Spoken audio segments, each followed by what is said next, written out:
Georgia তিবলিজি থেকে কুসাসি একটা city আছে, আমরা ভোর সকালে গেছিলাম। ওইখান থেকে যাব এয়ারপোর্টে, আমরা ব্যাক করব আবুধাবিতে। আবুধাবি যাওয়ার জন্য এয়ারপোর্ট যাচ্ছি, কুটাজি এয়ারপোর্টে। আমাদের ফ্লাইট ছিল হুইজারে।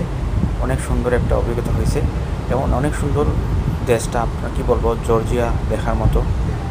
বেসিক্যালি তাদের রাজধানী তিবলিসি অনেক সুন্দর, ওইখানে অনেক বাঙালি আছে, কাজ করতেছে, ব্যবসা করতেছে, আমরা দেখছি। আমি ছিলাম 4-5 দিন ওইখান, 4-5 দিন ছিলাম আমরা।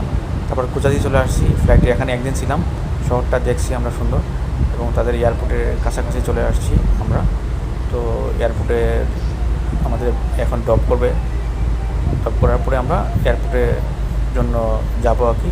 এয়ারপোর্টটা অনেক সুন্দর, এই যে এর ভিউটা দেখতে পারছো, খুব পছন্দ হবে আপনাদের। তো ভালো থাকো। তো আজকের মতো এই পর্যন্ত। ভিডিওটা যদি ভালো লাগে আমাকে সাবস্ক্রাইব করবে এবং একটা লাইক দিবে। ভালো থাকো সবাই। আসসালামু আলাইকুম। আমি আপনাদের সিলেটি।